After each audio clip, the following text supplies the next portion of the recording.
సూర్య నిద్రలోనే గుండె మీద పట్టుకుని ఆయాసపడుతున్నాడు. చిన్నబాబు లేవండి, సుందరాన్ని పాము కాటేసింది. మునిరాజు గాబరాగా లేపాడు. సూర్య దిగ్గున లేచాడు. సుందరం నొరగలు కక్కుతున్నాడు. గూడెం పెద్ద ఏవో చెట్లాకులు నలిపి రసం సుందరం నోట్లో పోస్తున్నాడు. అందరి మనసులు భయంతో నిండిపోయాయి. ఆ పాము ఏ పక్క నుండొచ్చి తమని కరుస్తుందేమోనని. సుందరం నిద్రలో ఉండగా పాము కాటేసిపోయింది. గూడెం పెద్ద సుందరానికి ధైర్యం చెబుతున్నాడు. భయం లేదు దొరా, అంతా ఆశ వదులుకున్నాక కూడా ఈ పసరు పడితే లేచి కూర్చుంటాడు మనిషి. 5 నిమిషాల్లో విషమంతా విరుడైపోతుంది. పసరు ప్రభావం వల్ల కడుపులో ఉన్నదంతా కట్టేశాడు సుందరం. నిద్రపోవద్దు దొరా, రేపు కూడా నిద్రపోవద్దు, తిండి కూడా తినద్దు. సుందరం నిద్రపోకుండా ఆ కబురు ఈ కబురు చెబుతూ కూర్చున్నాడు. సూర్యకి మనసులో ఆ కలయి మెదులుతోంది. ఇక్కడ భైరవుని కొండలో బలిచిన పిల్ల పేరేమిటి? సూర్య అడిగాడు గూడెం పెద్దని. కేతకి దొరా. మరి తిమ్మెవరు? ఆ పిల్లను ధనలక్ష్మికి బలిచ్చిన మంత్రగాడు. వాడి పేరు మీకెలా తెలుసుదరా? గూడెం పెద్ద ఆశ్చర్యపోయాడు. ఇంతకుముందు కలపడింది. కలపడుతుండగానే సుందరానికి పాము కరిచిందని లేపారు. ఆ పిల్ల మా కల్లోకి వస్తూనే ఉంటది దొరా, నవ్వుతాది, ఏడుస్తాది. మనువాడదామని అనుకున్నోడే ఆ పిల్లను ధనలక్ష్మికి బలిచ్చింది కదా. వాడు మహా మంత్రగాడు దొరా, నీళ్ల మీద నడిచేవాడంట. వాడి ముందుకు పూలొస్తే పిల్లయిపోయేదంట. ఈ కథ జరిగి ఎన్నేళ్లయింది? 200 ఏళ్ళు అయ్యుంటుందేమో దొరా. మా ముత్తాత తండ్రి ఒక ఆయన 120 ఏళ్లు బతికిందంట. మా నాయనకి ఆయన ఈ పిల్ల కథ చెప్పేవాడంట. ఆ పిల్లను మా ముత్తాత తండ్రి చూసిందంట. ఆ పిల్ల మా గూడెపు పిల్లేనంట. మా పిల్లలకి ఏదైనా సృష్టి చేసి ప్రాణం బాలేకపోతే కేతకి పేరు తలుచుకుని కళ్ళుకుండా జింక మాంసం పెడతామని మొక్కుకుంటే పడుకున్న పిల్లలు లేచి తిరుగుతారు దొరా. సూర్యకి అంతా ఆశ్చర్యంగా ఉంది. పడుకునే ముందు ఆ గిరిజన కన్య కథ విన్నందుకు అదే కళ్ళలోకొచ్చిందనుకోవచ్చు. కాని ఆ పిల్ల పేరు, అతడి పేరు అంతకుముందు వినలేదే. ఆ పేర్లు కూడా కలలోకొచ్చాయంటే ఇది మామూలు విషయం అనిపించడం లేదు. అంతకంటే ఆశ్చర్యమైన విషయం తను ఆ మంత్రగాడు కావడం. కనీసం దేవుడి ముందు నిలబడి దండం పెట్టుకోవాలన్నా బద్దకించే తను ఒక మంత్రగాడు కావడం ఏమిటి? మెళ్ళో జపమాల, చేతిలో జపమాల, హోమాలు, పూజలు. అంతా వింతగా ఉంది, అర్థం కాకుండా ఉంది. అమెరికాలో చదివి పెద్ద హాస్పిటల్ పెట్టాలనుకున్న తను హాస్పిటల్ తప్ప మరో ఆలోచన లేని తను నిధుల కథలు విని ప్రభావితమై రాళ్లలో రప్పల్లో పడి కాళ్ళు ఈడ్చుకుంటూ ఈ అడవికి రావడం ఏమిటి? ఈ కలలేమిటి? భైరవుని కొండకు వెళ్లకముందే సుందరాన్ని పాము కరిచింది. ఇక ఆ కొండ దగ్గరకు వెళితే మనందరం పీనుగులు అయిపోవడం ఖాయం. ఇక్కడ ఇంత బలీయంగా అతీంద్రియ శక్తులున్నప్పుడు ఎదుర్కొనేందుకు మన దగ్గర ఏ సాధనం లేకుండా ఆ భైరవుని కొండకు వెళ్లి ఇది కోసం పరిశోధించడం మూర్ఖమే కాదు. కోరి చావుని తెచ్చుకున్నట్టేనని అనిపిస్తోంది అన్నాడు మునిరాజు. ఏం అంబాజీ, మమ్మల్ని ఈ అడవిలో తెచ్చిపడేసి మాట్లాడమేమిటి? మాట్లాడడానికి ఏముంది? కొండను చూపడం వరకే నా బాధ్యత. నిధి రహస్యం నాకు తెలియదని ముందే చెప్పాను అన్నాడు అంబాజీ. నిన్ను పాము కరిచి చంపి ఇంత దూరం వచ్చి చేతులెత్తేస్తే ఎలా? అంజనేయ చూడు, ఆ నిధి రహస్యం తెలుస్తుందేమో. మారుతి అన్నాడు. ఇదివరకే చూశాను. 2 పెట్టెలకు నిండా గుప్త నిధి మాత్రం ఆ కొండ గుహలో నిశ్చిత్తం చేసినట్లుగా కనిపించింది. కాని ఆ గుహకి ద్వారం మాత్రం కనిపించడం లేదు. డైనమిట్ పెట్టి పీల్చేస్తే? పీర్ సాహెబ్ అన్నాడు.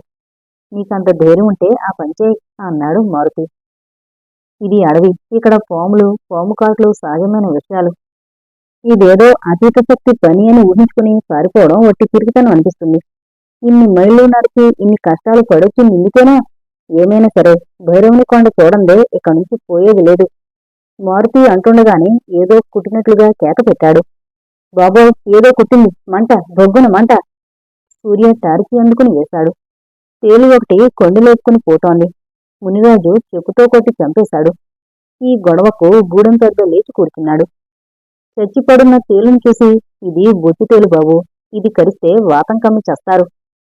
గూడెం పెద్ద మళ్ళీ ఏవో చెట్లాకులు తెచ్చి కరిచిన చోట ఇంత పసరు పిండి నోట్లోనూ ఇంత పిండాడు. ఆ పసరు చేదుకు మారుతికి వాంతులయ్యాయి. ఈ పాముల మధ్య, ఈ తేళ్ల మధ్య ఎలా బ్రతుకుతున్నారు తాతయ్య మీరు? ఒక రాత్రికే మాలో ఒకరిని పాము కరిచింది, ఒకరిని తేలు కరిచింది. తెల్లవారేసరికి ఇంకెవరికి ఇంకేం చేస్తుందో పీర్ సాహెబ్ అన్నాడు. పాములు మమ్మల్ని ఏమీ చేయలేవు దొరా. నాగన్న మా కులదేవత.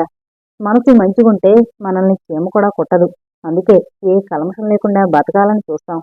మీ పట్నపోళ్లకి మనసంతా కుళ్ళే, అంతా కప్పటమే. మీరేదో తప్పుడు ఆలోచనలో వచ్చినట్లే కనిపిస్తోంది. లేకపోతే మీలో ఒకరికి మా చెంచు పిల్ల కేతకి కల్లోకి రావడం, ఒకరిని పాము కరవడం, ఇంకొకరిని తేలు కరవడం ఇదంతా ఊరికే జరిగే పని కాదు. గూడెం పెద్దకి అనుమానం వచ్చేసింది. అదేం లేదన్నా, ఈ అడవికి నేను కొత్త కాదు. మూలికల కోసం, గంజాయి కోసం వస్తూనే ఉంటా. వీళ్ళందరూ నా చిన్నప్పటి స్నేహితులు, మా ఊరి వాళ్ళు. నల్లమల్ల అడవంటే ప్రకృతి సౌందర్యానికి ఆటపట్టు కదా. జింకలు, నెమళ్ళు, సెలయేళ్లు చూస్తామనొచ్చారు. ఈయన డాక్టరు. ఇక్కడ విశేషాలు తెలుసుకోవాలని ఈయనకి కుతూహలం. సర్ది చెప్పాడు అంబాజీ. నువ్వన్నమాట కరెక్టే అనుకో. మాది మత్స్య న్యాయం. చిన్న చేపను పెద్ద చేప మింగుతుంది. మనసుకు మలినం అంటకుండా బ్రతకడం మా సమాజంలో జరగదు. గుడిసెలో ఉన్న కోడిపుంజి చెవులు చిల్లులు పడేలా కూర్చుంది. తెల్లవారుతోంది అని హెచ్చరిస్తున్నట్లుగా. సుందరానికి నీరసంగా ఉండడం వల్ల ఆ రోజుండి మరుసటి రోజు వెళ్ళమన్నాడు గూడెం పెద్ద. తిండి చెంత మీకొద్దు, మీరు నా అతిథులు. మీకు విందు చేస్తా. విల్లంబులు తీసుకుని ఓసారి అలా అడవిలోకి వెళ్ళానంటే కుందేలు పిల్లో, జింక పిల్లో ఏదో ఒకటి వేసుకొస్తా. ఇప్పసారా ఉండనే ఉంది. ఈ రోజంతా ఖుషీగా గడిపి రేపు బయలుదేరండి. ఇంత గొప్ప మనసు ఒక్క గిరిజనుడికే ఉంటుందేమో. ఎవడైనా ఒక చుట్టం వస్తే ఎప్పుడు పోతాడా అని ఎదురు చూసే నాగరిక సమాజం తమది. మేమలా అడవిలోకి వెళ్ళొస్తామన్నా, అంబాజీ అన్నాడు. అంబాజీ వెంట సూర్య బయలుదేరాడు. మారుతికి రావాలనున్నా తేలు కరిచిన కాలు తీపి తీసుకుంటే నడవలేనన్నాడు. మునిరాజు, పీర్ సాహెబ్ వాళ్లకు తోడుగా ఉన్నారు. అప్పుడే సూర్యోదయం అవుతోంది. ఎత్తైన వృక్షాల వెనక నారింజ రంగులో సూర్యబింబం పైకొస్తున్న ఆ దృశ్యం కొద్ది నిమిషాల పాటు అలా నిలబెట్టేసింది. సూర్యభగవానుని తొలి కిరణాలతో గిరులు, తరులు స్నానమాడుతున్నట్లుగా ఉన్నాయి. చిన్నబాబు, అటు చూడండి, అంబాజీ పిలిచాడు నెమ్మదిగా. వాళ్ళకి కొద్ది దూరంలో గోధుమ వన్న తాచొకటి పడగెత్తి సూర్యుడికి అభిముఖంగా నిల్చునుంది. నాగుపాములు సూర్య నమస్కారాలు చేస్తాయని ఎప్పుడైనా విన్నారా చిన్నబాబు? ఇప్పుడు వినడం కాదు, చూడండి.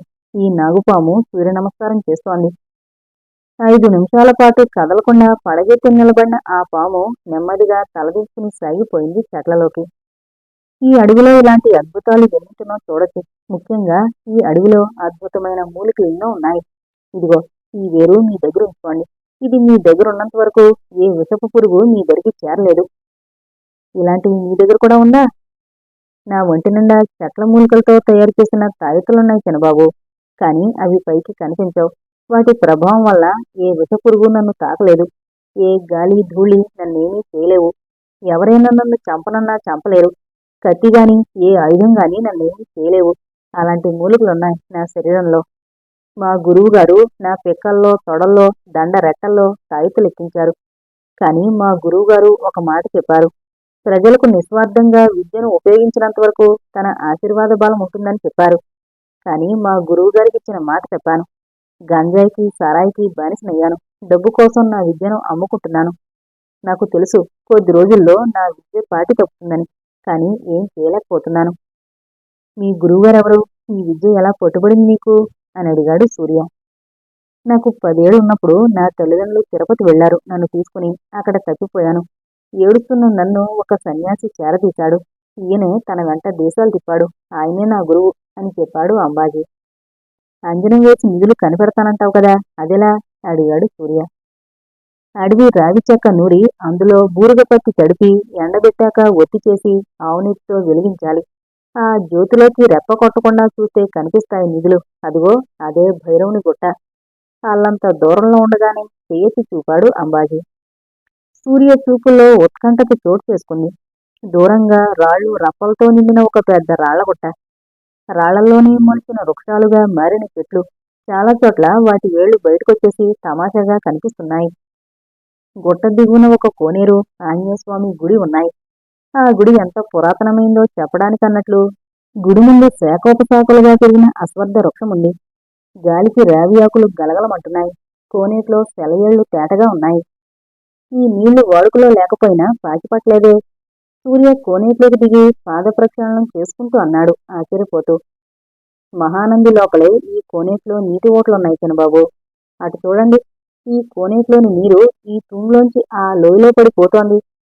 ఒకసారి గుళ్ళోకి వెళదామా? ఎప్పుడో ఏడాదికొకసారి పూజ చేస్తారు ఈ చెంచులు. మిగతా రోజుల్లో పలకరించే దిక్కుండదు. చూడండి, దుమ్ము ధూళితో ఎలా ఉన్నాడో చెంచుల తోకజేజ. అంటూనే మంటపంలో అడుగుపెట్టాడు అంబాజీ. 4 స్తంభాల మీదున్న చిన్న మంటపం. అడుగు పెడుతుంటే ఎండుటాకులు పెళ్ళుమన్నాయి. అంతా దుమ్ము ధూళి. దాన్ని ఆనుకొని అతి చిన్న గర్భగుడి. గర్భగుడిలో ఒక బండరాయిని ఆంజనేయస్వామివారి ఆకృతి తొలిచారు. కుడి చేతిలో గద, సంజీవిని పర్వతాన్ని ఎత్తిపట్టిన ఎడమ చెయ్యి. పైకి తిరిగిన వాలం. ఎప్పుడో పూసిన సింధూరం దుమ్ముపడి నల్లబారింది. గూట్లో దీపం వెలిగించడానికి మట్టి ప్రమిదలున్నాయి. మంటపం కప్పు నుండి వేలాడుతున్న గంట కొట్టి స్వామికి నమస్కరించి బయటకొచ్చాడు. ఈ గుడి, ఈ పరిసరాలు చూస్తుంటే నాకు ఇక్కడంతా సుపరిచితమే అన్నట్లు, ఈ ప్రాంతమంతా నాకెంతో ప్రీతిపాత్రమైనట్లు అనిపిస్తోంది అంబాజీ. రాత్రి కల కూడా తమాషాగా పడింది. రాత్రొచ్చిన కల చెప్పాడు. పూర్వజన్మలో మీరు ఆ తిమ్మడు కాబోలు. భైరవుని గుట్ట సమీపించారు. ఈ గుట్ట అన్ని గుట్టలా మామూలుగానే ఉంది. ఇందులో ఏదో గుహ ఉందంటే ఎలా నమ్మాలి? ఇక్కడ గుహ ఉంది అనడానికి ఏమిటి ఆధారం? ఆధారం ఇక్కడ చెంచుల్లో ఉన్న నమ్మకమే చిన్నబాబు. చూడండి, ఈ రాతి మీద కన్నెపిల్ల బొమ్మ. ఇది అన్ని గుట్టల్లాంటిదే అయితే ఈ బొమ్మని ఇక్కడ ఎందుకు చెక్కారు? సూర్య చూశాడు. ఏనుగు ప్రమాణంలో ఉన్న రాయి, ఆ రాతి మీద చెక్కిన గిరిజన యువతి బొమ్మ. సరిగ్గా ఇదే ఆకారం తన కల్లోకొచ్చింది. మీరు బొర్రా గుహలు చూసారా? విశాఖపట్నానికి దగ్గర. నేనక్కడికి వెళ్ళినప్పుడు కాగడా వెలిగించి గుహను చూపడానికి వచ్చిన గిరిజన యువకుడు కొన్నేళ్ల క్రితం వరకు అక్కడ గుహలున్న విషయం తెలీదని, ఆ గుట్ట మీద రైలు మార్గం వేయడానికి తవ్వుతుంటే ఒకచోట గవాక్షంలా రంధ్రం పడిందని, ఆ గవాక్షం నుండి చూస్తే కింద గుహలు కనిపించాయని, అప్పట్నుండే ఆ గుహలు బొర్రా గుహలుగా వెలుగులోకొచ్చాయని చెప్పాడు. బొర్రా గుహలు నిజంగా ఒక అద్భుత నిలయం. అక్కడ రాళ్లు రజితంలా మెరుస్తుంటాయి. పైనుండి నీటి ఊటలు పడుతుంటే ఆ నీళ్లు రకరకాల ఆకృతులుగా రూపుదిద్దుకోవడం అక్కడి విశేషం. ఒకచోట శివలింగం, మరో చోట రాధాకృష్ణులు బొట్లు బొట్లుగా కింద పడే నీటి వల్లే ఆ ఆకృతులు ఏర్పడ్డాయని చెప్పాడు ఆ గైడు. అలా కాలక్రమంలో బయటపడ్డ గుహలెన్నో. బయటపడినంతవరకు అవి మామూలు రాతిగుట్టలే. గుట్ట పైకెక్కి అటు ఇటు తిరిగి చూశాడు సూర్య. గుట్టకి ఒక పక్క అగాధం వంటి లోయ. ఈ లోయగుండా జలప్రవాహం ఒకటి సాగిపోతోంది. కిక్కిరిసినట్లుగా చెట్లు. ఎటు చూసినా పచ్చదనం. ఎటు విన్నా పక్షుల కిచకిచలు. పక్షులకు అంత మధురమైన స్వరమిచ్చిన దేవుడే మాట్లాడే శక్తి ఎందుకివ్వలేదో. ఆ లోయలోకి నెమ్మదిగా దిగి ఏవో కొన్ని ఔషధ మొక్కలు పీకి తెచ్చాడు అంబాజీ. అన్నీ జోలెలో సర్దాడు. అప్పటికే సూర్యభగవానుడు గగన విహారం చేస్తూ చురచురలాడిపోతున్నాడు. తిరిగొచ్చిన సూర్యని ఆత్రంగా చుట్టుముట్టారు మునిరాజు, మారుతి. ఏమైనా తెలిసిందా? ఏముంది తెలియడానికి? ఒట్టి రాళ్లగొట్ట. నిధి సంగతి దేవుడెరుగు. అక్కడొక గుహ ఉందంటేనే నమ్మకం కలగడం లేదు. ఉంటే ద్వారం అనేది ఉండాలి కదా. ద్వారం అనేది ఉంటే కనీసం మూసినట్టుగానైనా ఉండాలి కదా. ఒక పెద్ద రాతి మీద గిరిజన యువతి బొమ్మ చెక్కి ఉండడం మాత్రం వాస్తవం. మామూలుగా అక్కడక్కడ బండరాళ్ల మీద తమ పేర్లు ఏవో బొమ్మలు చెక్కుతూనే ఉంటారు. ఆ బొమ్మని ఆధారం చేసుకుని చిత్రమైన కథల్లారు ఈ జనాలు. మనం ఏమాత్రం జ్ఞానం లేని వాళ్లలా నమ్మి పిచ్చిమొహలేసుకునొచ్చాం. మరి అంబాజీకి నిధి కనిపించింది కదా. ఏం కనిపించిందో, ఏం చూశాడో నాకైతే నమ్మశక్యంగా లేదు. ఎంత దూరం వచ్చి మనం ఏం చేశామంటే చక్కటి ప్రకృతి శోభను చూసిన తృప్తిని మూటగట్టుకుపోతున్నాం అంతే. ఏం మూటనో ఏమో. మళ్లీ అన్ని మైళ్లు కాళ్ళిడుచుకుంటూ నడవాలి. నల్లమల నుండి తిరిగొచ్చాక గాని ఇంట్లో ఈ విషయం తెలియలేదు. తెలిసాక భూపాల్ గారు కలత చెందారు. అభ్యుదయ భావాలున్న నీ వంటి యువకుడు చేయవలసిన పని కాదిది. చదువు సంధ్యాలేని ఈ జనాల్లో ఇలాంటి మూఢనమ్మకాలు ఎన్నో నాటుకునున్నాయి. అవి నీ విజ్ఞానంతో తొలగించడానికి బదులు వీళ్ల నమ్మకాలను బలపరుస్తున్నట్లుగా నువ్వు వాళ్లతో కలిసి నిధి అన్వేషణకి బయలుదేరడమేమిటి అన్నారు. వాళ్లవి ఒట్టి మూఢనమ్మకాలను నిరూపించడానికే నేను ఈ పరిశోధనకి పూనుకున్నాను నాన్నగారు. నిజంగా అక్కడ గుప్త నిధులుంటే వాటిని ప్రజోపయోగం చెయ్యొచ్చు. లేకపోతే వీళ్లవి ఒట్టి మూఢనమ్మకాలని ఖండించొచ్చు. ఇది నా ఆలోచన. ఆలోచన బాగుంది. కానీ ఏం సాధించావు వెళ్ళి? అక్కడ కొండగుహ, గుహలో నిధున్న దాఖలాలేమీ లేవు నాన్నగారు. కానీ నాకు వాళ్ళు చెప్పిన కథలోని అమ్మాయి, మంత్రగాడు కల్లోకొచ్చారు. ఆ మంత్రగాడు నేనే అయినట్లుగా కూడా అనిపించింది కల్లో. దేవుడికి దండం పెట్టుకోవడానికి బద్దకించే నేను మంత్రగాడిని కావడం ఏమిటని ఆశ్చర్యపోయాను. పిచ్చి పిచ్చిగా కలలు వస్తూనే ఉంటాయి. వాటినంత సీరియస్గా తీసుకోవాల్సిన పనిలేదు. మరోసారి ఇలాంటి సాహసానికి పూనుకోనని నాకు మాటివ్వు. సాహసానికి పూనుకోనని మాటివ్వలేను గాని ఏదైనా చెయ్యాలని అనుకున్నప్పుడు మీ అనుమతి తీసుకున్నాకే చేస్తాను. మీ అనుమతి లేకుండా ఏ పని చేయను. రాందత్ కూడా నొచ్చుకున్నాడు. ఎందుకు వెళ్లారు బాబు? వెనకటికోసారి నాన్నగారు కూడా ఇలాగే మన బంగ్లా మామిడి తోటలో నిధి ఉందని ఓ సన్యాసిగాడు చెబితే తవ్వారు. నిధి దొరకలేదు గాని నెల్లాళ్ళు జ్వరంతో మంచంలో పడ్డారు. మంచంలో ఎందుకు పడ్డారు? అది అది సగం నిజం చెప్తే ఎలా? పూర్తిగా చెప్పు. అస్థిపంజరం బయటపడింది చిన్నబాబు. అది ఒక ఆడమనిషిది అంటూ ఆనాటి సంఘటన కళ్లకు కట్టినట్టు వర్ణించాడు. ఇహ సూర్య మనసు ఆగలేదు. రామ్దత్తును వెంటబెట్టుకుని బంగ్లా వెనక్కి వెళ్ళాడు. మామిడి చెట్లు ఓ 100 దాకా ఉంటాయి. నిండా కాయలతో ఉన్నాయి. తోట మధ్యలో చుట్టూ మెట్లు కట్టిన బావుంది. బావు పక్కన ఒక పుట్టుంది. మీ అమ్మగారు నాన్నమ్మగారు ఉన్నప్పుడు నాగుపాము ఇంట్లోకొచ్చి వాళ్ళు పెట్టిన పాలు తాగిపోయేది చిన్నబాబు. మీ అమ్మగారు పోయాక ఇహ రావడం మానేసింది. అప్పుడప్పుడు తోట కావలి వాళ్ళకి కనిపిస్తుందని చెబుతారు. శాస్త్రీయంగా చెప్పాలంటే పాములు పాలు తాగవు. నీ మాటలు ఎలా నమ్మాలి? ఎందుకు చిన్నబాబు? మన ఇళ్ల ముందుకు పాముల్ని ఆడించడానికి పట్టుకొస్తారే, మనం పాలిస్తే వాటికి తాగిస్తారు. అవి వాటంతా పాలు తాగవు. నోట్లో గొట్టం లాంటిది పెట్టి పోస్తే పాలు లోపలికి పోతాయి అంతే. ఈసారి వచ్చినప్పుడు వాటంతటవి పాలు తాగుతాయేమో చూడు. నా చిన్నప్పుడు చూశాను బాబు. మీ నాయనమ్మగారు పాలు పెడితే పాము తాగిపోవడం నేను చూశాను. ఇక్కడే బాబు అస్థిపంజ. సూర్య వెన్నులో ఏదో పాము పిల్ల పాగినట్లుగా జలదరింపు. ఎవరో గుంజినట్లుగా అతడి అడుగులు అస్థిపంజరం ఉన్న చోట పడ్డాయి. హఠాత్తుగా తల తిరుగుతున్నట్టుగా అనిపించింది. ఏవో కబంధ హస్తాలు తనని చుట్టివేస్తున్న భావన. ఏదో ఇనుప పంజరంలో బందీ అయినట్లుగా ఫీల్ అయ్యాడు. అది ఒక క్షణమే. బలవంతంగా తనని తాను కూడదీసుకున్నాడు. వైద్య విద్యార్థిగా ఉన్నప్పుడు ఎన్ని శవాలు కొయ్యలేదు, ఎన్ని అస్థిపంజరాలతో ఆడుకోలేదు. అలాంటి తనకి అస్థిపంజరాలంటే భయమేమిటి? మా తాత ముత్తాతలవి, ముత్తవ్వలవి, అమ్మవి, నాయనమ్మవి శివారంచు మామిడి తోటలో సమాధులుగా కట్టి ఉండడం చూశానే. ఇక్కడ ఈమె అనామకంగా పూడ్చిపెట్టబడిందంటే కారణం ఏమిటి రాము? ఏమో చిన్నబాబు, ఎవరికి తెలుసు? ఇక్కడ నిధి కూడా ఉందంటావా? ఎవరు చెప్పారు చిన్నబాబు? రచ్చకట్ట దగ్గర మునిరాజు వాళ్ళు చెప్పారు. వాళ్ళకి పనిలేదు బాబు. పనిలేక కథలలుతుంటారు. తండ్రిని కూడా అడిగాడు సూర్య. ఆయన అతడి సందేహాన్ని తీర్చలేకపోయాడు. ఇలాంటివన్నీ చెప్పి బాబు మనసెందుకు పాడు చేస్తావు రాము అంటూ కోపడ్డారాయన. సూర్యలో ఎడతెగని ఆలోచన తరంగాలు. ఈ వంశంలో ఎవరు చనిపోయినా శివారంచు తోటలో దహనం చేసి వాళ్ల పేరు మీద సమాధి కట్టించబడ్డం పరిపాటి. ఆ వంశంలో ఆఖరుగా చనిపోయిన తన తల్లి సమాధి కూడా ఉందక్కడ.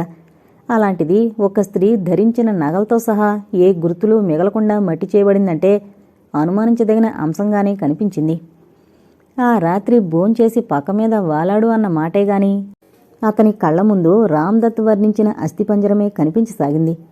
తళతళా మెరిసే నగలతో స్త్రీ అస్థిపంజరం.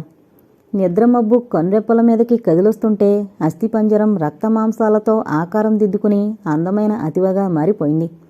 ఆమె శరీరవర్ణం గంధపు చెక్కలా ఉంది. ఆమె శరీరాకృతి శిల్పి చెక్కిన బొమ్మలా ఉంది. అధరాలు పగడాలు, నయనాలు కమలాలు, ముక్కు సంపెంగ, కనుబొమ్మలు మన్మథ చాపం.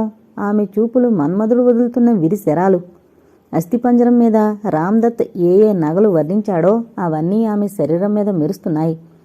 ఆమె ముక్కుకు సింగారం తెస్తూ హంసలా ఉన్న ముక్కు పొడక, మరొక పక్క హంస ఉన్న ముక్కెర, చెవులకి హంసలా ఉన్న దుద్దులు, వాటికి తగిలించిన మాటీలు, నుదుట పాపిటి బిళ్ళ, నాగరం, సిగబిళ్ళ, మెడలో హారాలు, నడుముకి వడ్డాణం, చేతులకి రాళ్లగాజులు, పచ్చలు కెంపులు కలిపిన గాజులు. ఏ శ్రీశైల భ్రమరాంబికనో విజయవాడ కనకదుర్గనో అలంకరించినట్లుగా ఉందామె. ఆ నగల్లో ఉన్న నవరత్నాలు కాంతులినుతుంటే ఆమె జరియంచు పట్టుచీరలో దేవకన్యలా మెరిసిపోతోంది. సూర్య గుండెల్లో తుఫాన్లు చెలరేగాయి. ఆమెను కౌగిట చేర్చుకోవాలన్న తపన రేగింది. మోహావేశంతో ఆమె కోసం చేతులు బార్లా చాపాడు. ఆమె వద్దు వద్దంటూనే రా రా రమ్మన్నట్లుగా అలవోకగా పరిగెత్తసాగింది. సూర్య పరుగును వెళ్లి ఆమె చెయ్యందుకున్నాడు. మరుక్షణంలో ఆమెను పెనవేసుకుపోయాడు.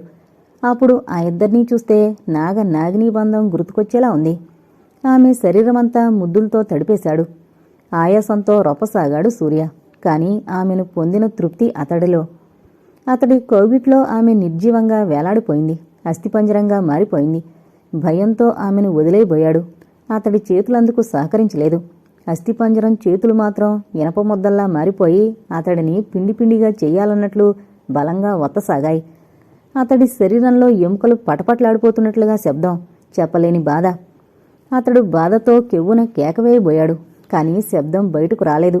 స్వరపేటిక మూసుకుపోయినట్లుగా, నాలిక మొద్దుబారిపోతున్నట్లుగా ఉంది. చిన్నప్పుడు భయం వేసి తండ్రిని కౌగిలించుకున్నప్పుడు భయం లేదు కన్నా, ఆంజనేయస్వామిని తలచుకో, భయాలన్నీ తొలగిపోతాయి అని చెప్పేవాడు. ఆ సమయంలో గుర్తుకు రావడం అతడి అదృష్టం. శ్రీ ఆంజనేయం ప్రసన్న అది పలకడానికి కూడా పెదవులు సహకరించడం లేదు. తనలోని సర్వశక్తుల్ని కూడదీసుకుని ఆంజనేయ దండకం చదవబోయాడు. అప్పుడే రాందత్ అతన్ని తట్టి లేపాడు. చిన్నబాబు, చిన్నబాబు! మెలకు వచ్చేసింది సూర్యకు. అతడి శరీరమంతా స్నానం చేసినట్లుగా తడిసిపోయి ఉంది. ఆ భయానక సంఘటన నుండి తేరుకోనట్లుగా చూస్తున్నాయి కనుపాపలు. భీతితో చలించడం చాలాసేపటి కానీ తగ్గలేదు. పీడకలొచ్చిందా బాబు? ఓ ఓ అని అరుస్తున్నారు. కళ? నిజంగానే జరిగిందని అనిపిస్తోంది. ఆమె ఇనుప కౌగిట్లో నా పక్కటెముకలు పటపటా విరిగిపోయాయి. నేను మీ మంచం పక్కనే పడుకున్నాను, మెలకువతోనే ఉన్నాను. మీరు ఓ ఓ అంటూ అరుస్తుంటే లేపాను. ఇక్కడికి ఆడవాళ్లు కాదు కదా, ఎవరూ రాలేదు బాబు. మీకు కలపడి ఉంటుందంతే. కల కాదు రాము, కల అయితే నా పక్కటెముకలు ఎంత నొప్పిగా ఎందుకు అనిపిస్తాయి? చూడు, ఆమె రాక్షసిలా ఎలా వచ్చిందో. బనీను విడిచి చూపాడు. రామదత్ దీపం దగ్గర పెట్టి చూశాడు. ఆశ్చర్యం. ఎవరో కౌగులించుకుని గట్టిగా అదిమితే పడ్డట్టుగా చర్మం మీద ఎర్రగా కందిన గుర్తులున్నాయి. సాయంత్రం నువ్వు అస్థిపంజరం గురించి చెప్పిన విషయాలు మనసులో ముద్రపడ్డట్టయ్యాయి. అదే మనసులో మెదులుతుంటే కళ్ళు మీదకి నిద్రమబ్బొచ్చింది. నిజానికి అది నిద్రో మెలకువో తెలియని స్థితి. అస్థిపంజరానికి ఆకారం వచ్చి అందమైన అమ్మాయిగా మారిపోయింది అంటూ తనకొచ్చిన కలగాని కల గురించి చెప్పాడు.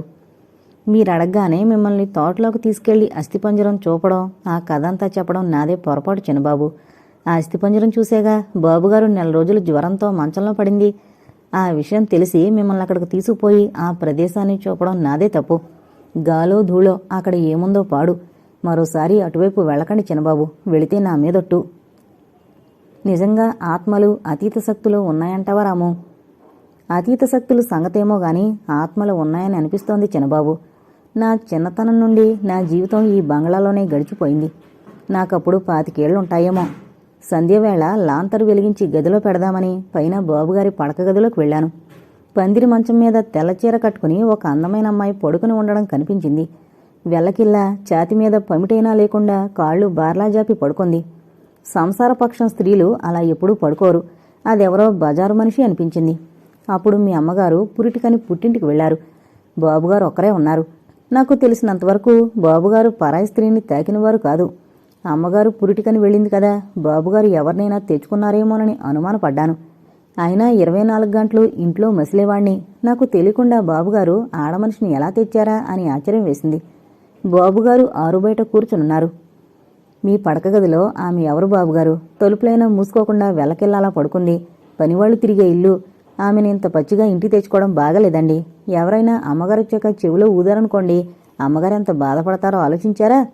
పనివాళ్లు చిలవలు పలవలుగా ప్రచారం చేస్తారు. అప్పుడు మీకెంత మచ్చా అన్నాను. దొరగారి దగ్గర నాకిప్పుడున్నంత చనువు అప్పుడు ఉండేది. అందుకని మనసులో దాచుకోకుండా అడిగేశాను. ఏంట్రా నువ్వు మాట్లాడేది? నేనేంటి ఆడమనిషిని తెచ్చుకోవడం ఏమిటి? తాగావా? మతిలేని మాటలు మాట్లాడుతున్నావు అంటూ బాబుగారు ఆగ్రహంతో అంతెత్తును లేచారు. నా కళ్ళతో చూసిందాన్నే కాదంటారా? రండి బాబుగారు, ఆమెను చూశాక అప్పుడేమంటారో మరి అంటూ ధీమాగా బాబుగారిని వెంటబెట్టుకుని పైకి వెళ్ళాను. పడక గదిలో అడుగుపెట్టి కొయ్యబారిపోయాను. ఆశ్చర్యం, పందిరి మంచం మీద ఆమె లేదు. ఒక మనిషి అంతవరకు పడుకున్న గుర్తులేమీ లేవు పడక మీద. పొరుపు మీద మల్లెపువ్వు లాంటి బెడ్షీటు వేసినట్లుగా ఉంది. పిచ్చివాళ్ల ఇల్లంతా పరిగెత్తి చూశాను. ఎక్కడా ఆమె లేదు. మిగతా పనివాళ్లను అడిగాను. ఇందాక ఎవరైనా ఆడమనిషిని చూశారా అని. వాళ్ళు చూడలేదన్నారు. తాగిన మైకంలో ఏదో చూసినట్లుగా బాబుగారు కొట్టివేశారు గాని నేను భ్రమపడలేదని నాకు గట్టిగా తెలుసు. ఆ తర్వాత కూడా 2-3 సార్లు తెల్లచీర కట్టుకున్న ఆమెని బంగ్లాలో చూశాను.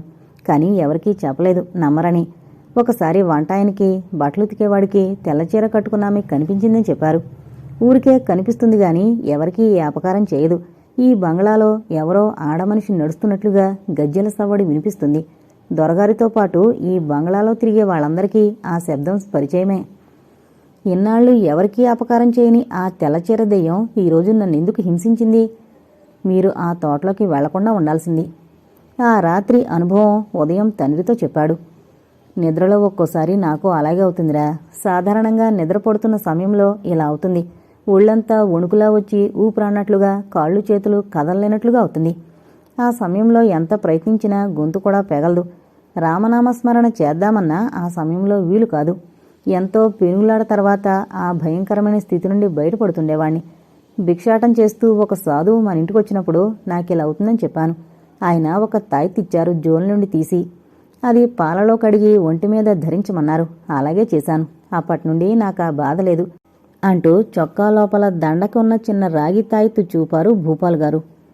నిద్రొచ్చే సమయంలో అలా వణుకు రావడం, కాలు చెయ్యి కదల్చలేనట్లుగా కావడం వైద్యశాస్త్రరీత్యా అది నిద్రలో వచ్చే పక్షవాతం అంటారు.